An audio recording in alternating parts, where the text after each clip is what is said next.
Hello, Grüß Gott. On this video, I'm going to be changing the oil and filter on a 2001 Toyota Camry V6.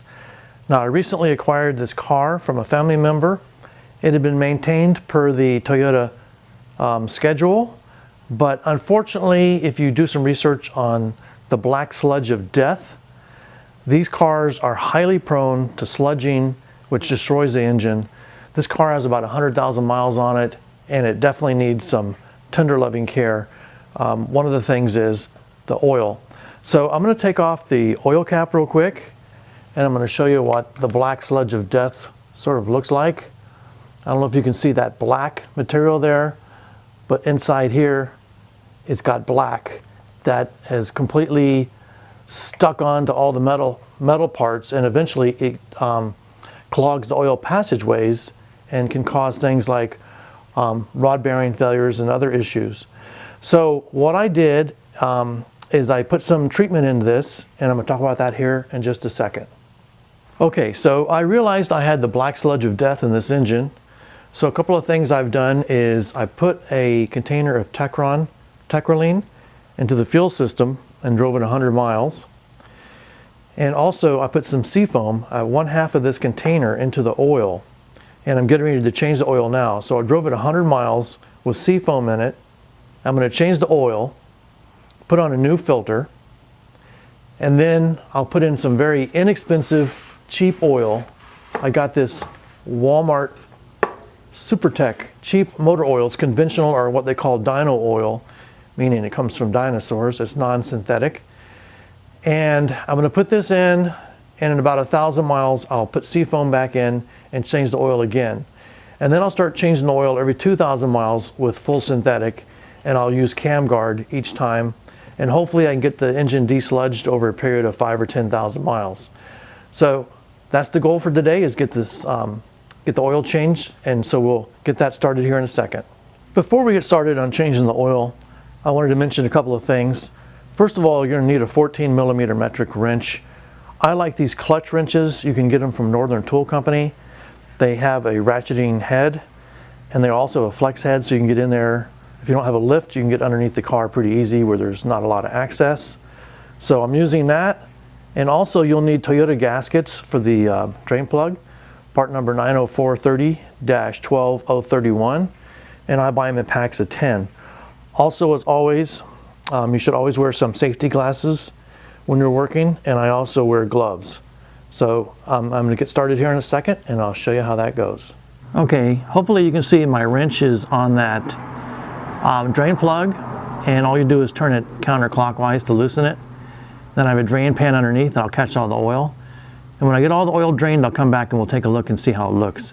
It only has about 500 miles on this oil, and I think it's going to come out very dirty. Okay, I've drained the oil, and I'll show you that here in a few minutes, what it looks like.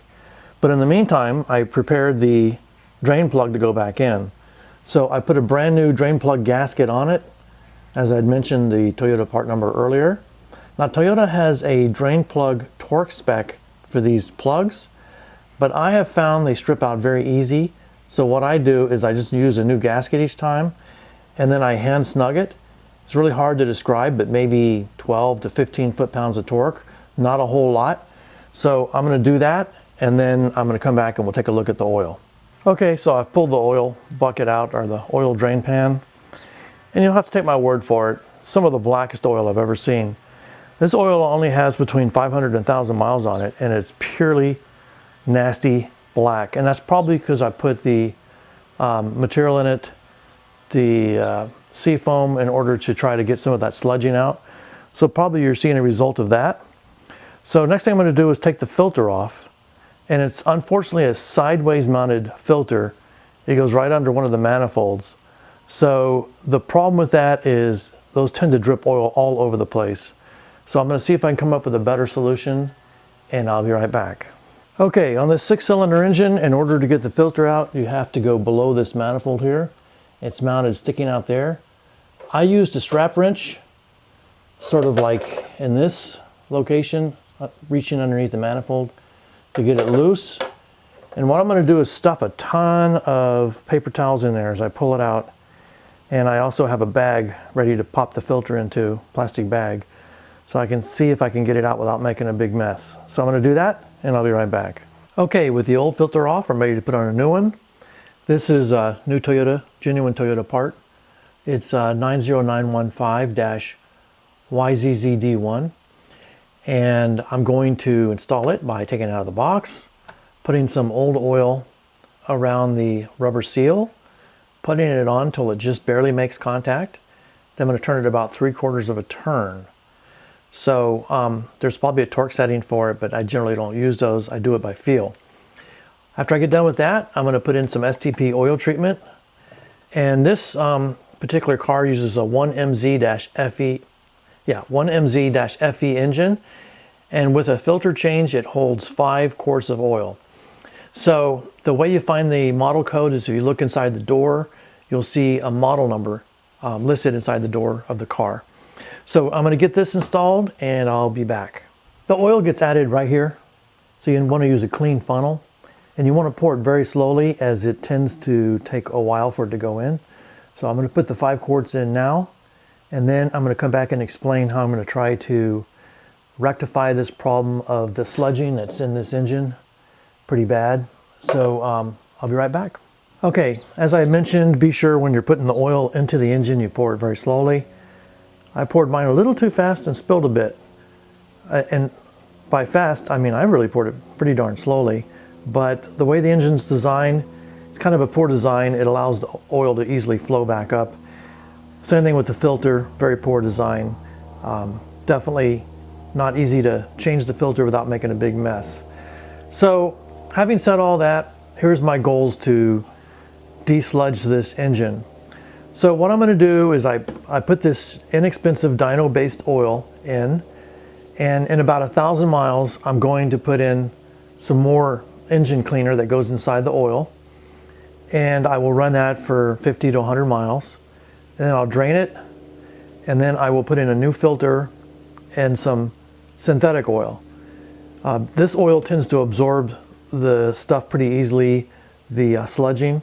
So the synthetic oil typically doesn't sludge because it doesn't have the same petroleum base to it.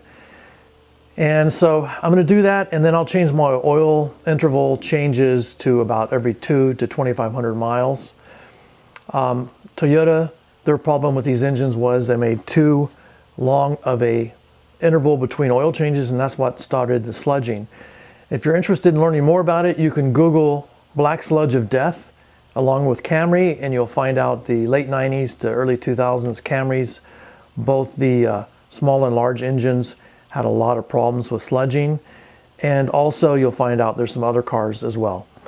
So, and actually quite a few of the Toyotas, because they were trying to recommend longer service intervals between oil changes, which ended up causing a sludging issue on this type of engine.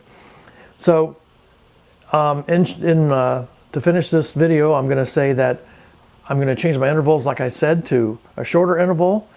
And starting with the next oil change, I'll put in some cam guard. And I'll do that from here on out. And then in about a year or so, I'll report back to you and let you know how the sludging came out. Hopefully, most of it will be gone by then. And everything will be great.